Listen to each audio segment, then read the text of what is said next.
大家注意看，这个男人太狠了，竟然拿一钩子，狠狠地将虾子从钩间插入，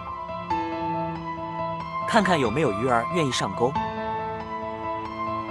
将虾子抛入冰冷的海水中，待鱼儿上钩，还真的有鱼来咬虾子。